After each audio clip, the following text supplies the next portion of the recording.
All right, guys, this is why you don't feed the bears. Did you empty this TV cabinet out before you put it in? Yep. No, not really. That's a South Dakota hailstorm for you. All you Southerners that don't know what hail really is. I know I didn't until I moved up here.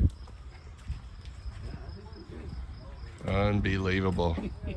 Is that Grandpa?